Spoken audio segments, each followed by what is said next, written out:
बिस्मिल्लाहिर्रहमानिर्रहीम। आज कुछ अहम खबरें आपसे शेयर करेंगे और ऐसी खबरें जो आजकल जो है आपको पता है मीडिया पर जैसी कि एक किस्म की सेंसरशिप लगी हुई है और जो है मीडिया उस खबरों को नहीं दिखाता। तो जो खबरें मीडिया नहीं दिखाता वो खबरें हम आपसे शेयर करते हैं। तो बिना वक्त ज़ाया किए खबरों की तरफ चलते हैं। सबसे पहले मुस्लिम लीग नून की तरफ से जो एक अलम बगावत एक शख्स ने बुलंद की है उसकी खबर। मुस्लिम लीग नून के सीनियर रहनुमा रोहेल असगर ने एक इंटरव्यू के दौरान बयान दिया है कि मुस्लिम लीग नून ने 16 महीने की हुकूमत ली। इनका असल में एक ही एजेंडा था कि मुल्क को डिफ़ॉल्ट होने से बचाना है, लेकिन ये 16 महीने की हुकूमत कैश ही नहीं करा सके, ना कोई बयानिया बना सके। शहबाज शरीफ को इनकी अंदर की ख्वाहिश ने वज़ीर आज़म बनवाया। आप कमज़ोर हैं क्योंकि आपका फोकस आवाम है, आपका फोकस आवाम है ही नहीं। आप सब एक दूसरे की टांगे खींच रहे हैं पर वो काम नहीं कर रहे जो असल में करने के हैं। असल मकसद सिर्फ आवाम की गुर्बत से निकालना होना चाहिए। पंजाब की एयर एम्बुलेंस, वो जो मरियम नवाज ने जो एक एयर एम्बुलेंस का उसके बारे में कह रहे हैं, पंजाब की एयर एम्बुलेंस हम जैसे अमीरों के लिए है, गरीबों के लिए नहीं। फीते काटने से भूख ख़त्म नहीं होती, अवामी मसले हल करें। ये मेरे ख्याल है काफ़ी ज़बरदस्त किस्म का तमाचा है मुस्लिम लीग नून की वफाक और पंजाब की हुकूमत के मुँह पर, मुस्लिम लीग नून के ही रहनुमा से। अच्छा, अगली खबर है बहरिया टाउन की तरफ से। बहरिया टाउन के मलिक रियाज ने अपनी एक ट्वीट में कहा है कि 1 साल से मुझ पर समझौता करने के लिए बहुत दबाव डाला जा रहा है, लेकिन मैं कभी भी किसी को इजाज़त नहीं दूंगा कि वो मुझे सियासी मकसद के लिए अपने मोहरे के तौर पर इस्तेमाल करे। सारी ज़िंदगी खुदा ने मुझे अपने असूल पर कायम रहने की हिम्मत दी है। मुझे और मेरे कारोबार को निशाना बनाया जा रहा है। मैं पहले भी इसी तरह के दबाव को पूरी हिम्मत के साथ सामना किया है। आज भी यही कहूँगा कि मुझे इस्तेमाल करना है तो मेरी लाश पर से गुजरना पड़ेगा। अब ये मामला जो है, इस पर मैं एक छोटी सी अपनी राय देता चलूँ कि ये जो कह रहे हैं मुझ पर दबाव डाला जा रहा है, तो मुबैना तौर पे यानी ये लफ्ज़ मैं लगा रहा हूँ, बाकी आप खुद समझदार है मैं क्या कहूँगा, उसको समझ जाइएगा। तो ये मामला कुछ है अलकादिर यूनिवर्सिटी वाला। तो मुबैना तौर पे इस तरीके से कहा जा रहा है कि इनके ऊपर दबाव इस चीज़ का है कि अलकादिर यूनिवर्सिटी वाला जो मामला है, जो यानी जो तहरीक इंसाफ के जो चेयरमैन इमरान खान साहब, उस मामले में इनकी गवाही जो है ना इनसे मांगी जा रही है कि आप एक गवाही दे दें कि जी हाँ आपने जो यानी मुझ पे जो है ना उस वक्त की हुकूमत ने कोई दबाव डाला, यहाँ करप्शन किए इस तरीके का मामला। हालांकि वो केस ऐसा था कि यानी अगर उसको इल्ज़ाम तराशियाँ वगैरह दीगर तो होती रहती हैं, लेकिन जो असल में जो हक़ाइक़ हैं वो असूल की बुनियाद पर हम आपको बता रहे हैं, वो ये थे कि बाहर से जो पैसा आया 190 मिलियन पाउंड का ये केस है, तो वो पैसा किसी सियासी जमात को या किसी लीडर के पास नहीं आया, वो डायरेक्ट पैसा बाहर से आया और सुप्रीम कोर्ट के अकाउंट में अभी भी पड़ा हुआ है। तो यानी इतना इजी यानी ये काम है। और अलकादिर यूनिवर्सिटी की जो ज़मीन पर जिस पर केस बनाया और ये इस तरीके का पूरी यानी कहानी एक किस्म की बनाई गई है कि वो पैसा जो है ना एक कमीशन के तौर पे जो है ना वो ज़मीन जो है ना अलकादिर यूनिवर्सिटी के लिए। तो इसमें फिर दूसरा मसला ये खड़ा होता है कि अगर अलकादिर यूनिवर्सिटी जो एक इस्लामी यूनिवर्सिटी पर जो है ना बनी है, तो अगर वो कमीशन के तौर पे वो ज़मीन ली गई या बहरिया टाउन से यानी इस तरीके की कोई फेवर ली गई, तो वो बंदा अपनी ज़ात के लिए लेता है ना। प्रॉब्लम ये आ रही है ना कि भाई वो उसमें भी वो तो वो एक ट्रस्ट के हिसाब से वो चल रही है और इससे किसी को भी बेनिफिट नहीं है। मतलब अगर कोई फ़ायदा पहुंचता कि भाई ज़मीन ले ली और उस पर कोई अपनी यानी फैक्ट्री बन गई या कोई बंगले बना लिए या किसी भी हिसाब से ज़मीन लेकर ज़ाती तौर पे ली, तो कमीशन साबित होता है। लेकिन एक ज़मीन का यानी मलिक रियाज ने वो ज़मीन दी बहरिया टाउन वाली, तो वो यानी वो ज़मीन दे के उसको बनाना है जो भी करना, लेकिन वो तो एक ट्रस्ट के थ्रू है और वो है यानी एक फलाही इदारा है, चाहे तो हुकूमत अपने पास रख ले किसी को। और जो केस है यानी ये कमीशन वाला केस भी समझ नहीं आ रहा, और 190 मिलियन पाउंड वाला जो केस बनाया है कि भाई वो पैसे में करप्शन की, तो भाई वो पैसा जो बाहर से आया वो तो सुप्रीम कोर्ट के अकाउंट में पड़ा हुआ है, निकाल के वफाक के अकाउंट में डाल दे। मतलब कहीं से भी कुछ समझ नहीं आ रही कि इस केस में ये निकालना क्या चाहते, इसी को इसका कोई सर पैर नहीं आ रहा। तो उसके बारे में जो है ना ये कहा जा रहा है कि मलिक रियाज पर जो है ना इस तरीके से मुबैना तौर पर ये जो है ना चीज़ सामने आ रही है कि उन पर जो है ना यही दबाव है कि आप जो है ना बस गवाही दे दें ताकि वो जो है ना जो सजाएं दिलवाने वाले उनका केस मजबूत हो जाए।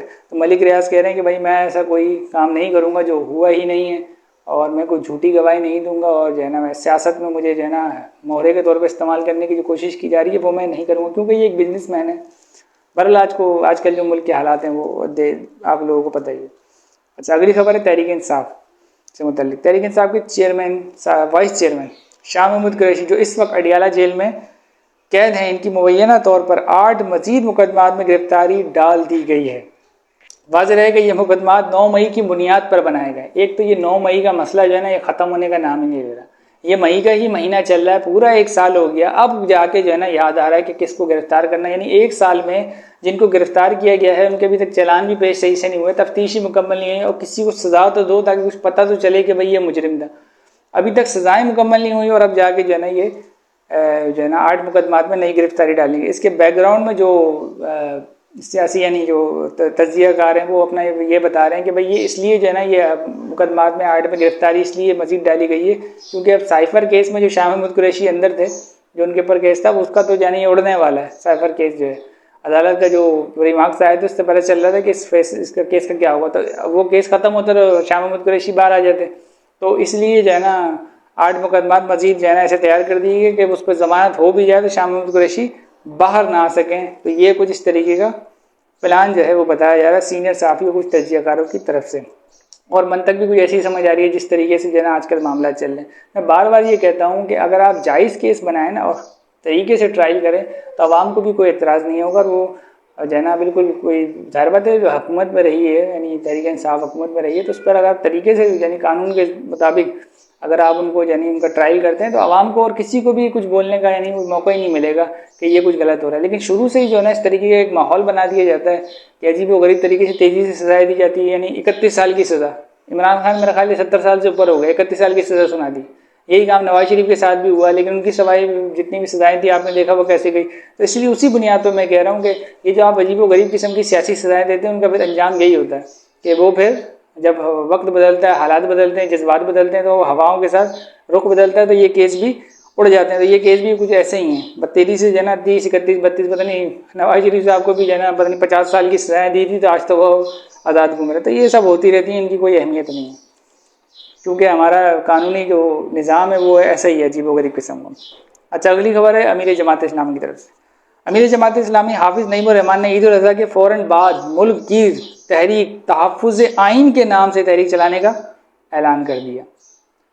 हाफिज़ नईम उर रहमान का मजीद कहना था कि फार्म 47 की बुनियाद पर जाली हुकूमत और जालिम टोला हम पर मुसल्लत किया गया है। इलेक्शन नहीं बल्कि फार्म 45 की बुनियाद पर फैसला होना चाहिए। मतलब वो कह रहे हैं कि न्यू इलेक्शन करवाने की जरूरत नहीं है, जो फार्म 45 हैं जो रियल में जो उनके हैंगे जो इलेक्शन जीते हैं वो अपने अपने फार्म लाएं, जो असल रिजल्ट है उस पर अनाउंसमेंट करें।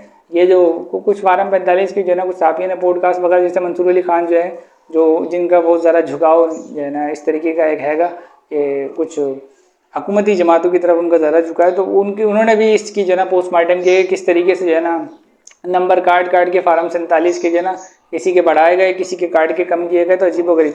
बहरहाल ये जल्दी से ट्रिब्यूनल जो है ना, ये भी कोर्ट का ही मामला है, ट्रिब्यूनल जल्दी से बने और वो उसका फैसला करें तो ज़्यादा जो है ना बेहतर रहेगा, ताकि ये फार्म 47-45 का तमाशा ही ख़त्म हो जाए और इंसाफ मिले, जिसकी भी हक है और जिसकी भी सीटें उनको इंसाफ मिले, चाहे वो कोई भी हो।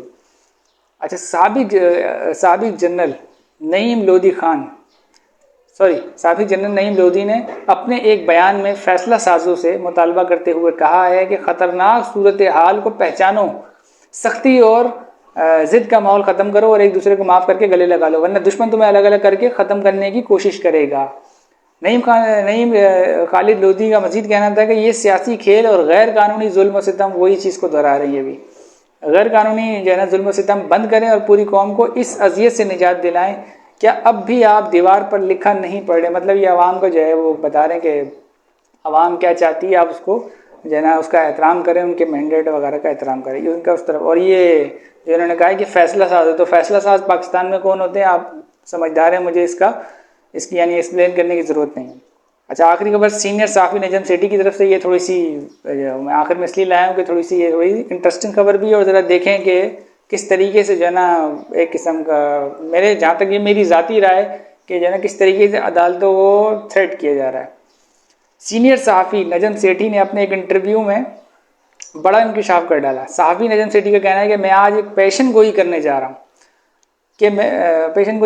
हूँ कि अगर पीटीआई, अदलिया और इस्टेब्लिशमेंट ने अपनी मौजूदा पोजीशन से पीछे ना हटे और आपस में कोई सेटलमेंट ना हुई और मामला ऐसे ही चलते रहे तो इस्टेब्लिशमेंट मुल्क में एमरजेंसी लगा देगी।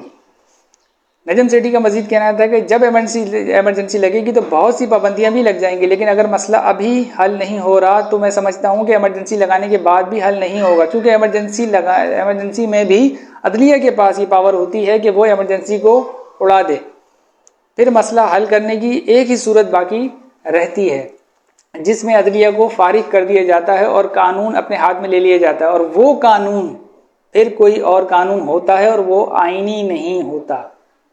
यानी इनका पहले इशारा यानी एक इमरजेंसी की तरफ था, और अब ये डायरेक्ट इशारा की चीज़ पे कर रहे हैं, मार्शल लॉ की तरफ, नजम सेठी साहब।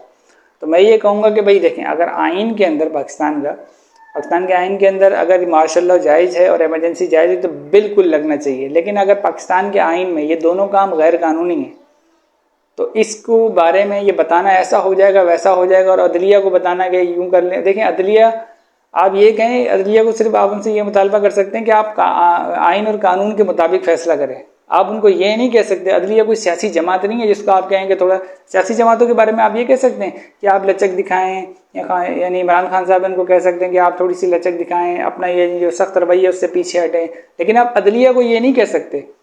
वो एक इदारा है, उसका काम है सिर्फ इंसाफ फराम करना, और इसके लिए वो जवाब दे दुनिया और आखिरत दोनों जगह पे। आप उसको ये नहीं कह सकते कि आप उसमें लचक दिखाएं, आप उसमें यूं करें, मतलब इंसाफ ना करें, वो किसी और डगर पे लग जाएं। तो ये काम सियासतदानों के होते हैं और ये सियासी मामला होते हैं। इसमें अदलिया को जो है ना घसीटें, वो एक इदारा है। और दूसरी चीज़ नजम सेठी साहब ये फरमा रहे हैं, तो देखें इस्टेब्लिशमेंट जो है वो इस चीज़ का ऐलान कई पहले अभी तो जो है ना वो कर चुकी है कि भाई हमारा तो सियासत से कोई वास्ता नहीं है।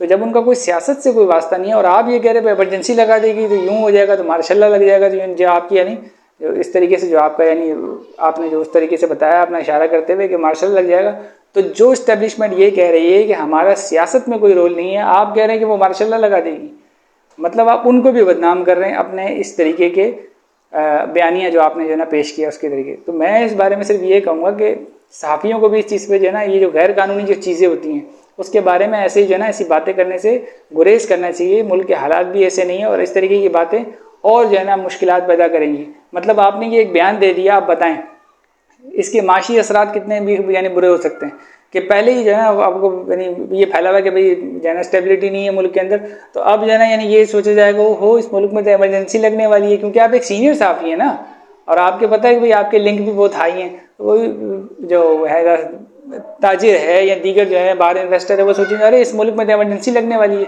कुछ महीने में जो है ना हो सकता है मार्शल लग जाए, क्यों इतने सीनियर लोग ये बात कर रहे हैं। तो कुछ जो है ना सोच समझ के बात किया करें कि आप क्या बात कर रहे हैं, कुछ भी बोल देते हैं। और अगर मैं तो इस चीज़ को बिल्कुल बिलीव नहीं करता, लेकिन फ़र्ज़ करें अगर ऐसा होता है तो ये फिर मैं सिर्फ इतना बताऊँगा कि ये 1970 और 90 की दिहाई नहीं है कि जो है ना बस आ गए और इस तरीके का मामला हो गया, ऐसा कुछ नहीं होगा। उस वक्त के लोग जो है ना वो अलग थे और अब के लोग अलग है। ये सोशल मीडिया का दौर है और दुनिया जो है ना क्या बोलते हैं एक ग्लोबल विलेज बन गई है।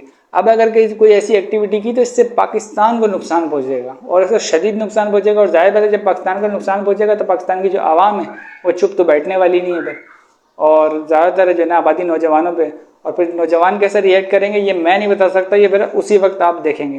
बहरहाल हम तो साफियों को ये कहेंगे कि इस तरीके की बातें ना किया करें, सिर्फ आइन और कानून के मुताबिक ही बात किया करें और अलग से ये जो है ना ये तड़ियाँ और ये धमकियाँ इस तरीके की ना दिया करें इदारों को, चाहे वो इस्टेब्लिशमेंट हो उसको भी ना दिया करें, यहाँ अदलिया हो उसको भी ना दिया करें। बस ये कहा करें कि सब लोग अपने दायरे में रहकर और आइन और कानून के मुताबिक जो है ना फैसले करें और किसी को भी जो है ना इस तरीके की बातें ना करें कि आप झुक जाएं तो इदारों का काम झुकना उठना नहीं होता, सिर्फ इंसाफ और कानून के मुताबिक चलना होता है। ये सिर्फ सियासी जमात और सियासतदानों का काम होता है कि अपना यानी पीछे हटना, आगे आना, सियासत में जो है ना झुकाव पैदा करना, तो ये सब उनका काम होता है। इनमें आप इदारों को मुलव्विस ना करें।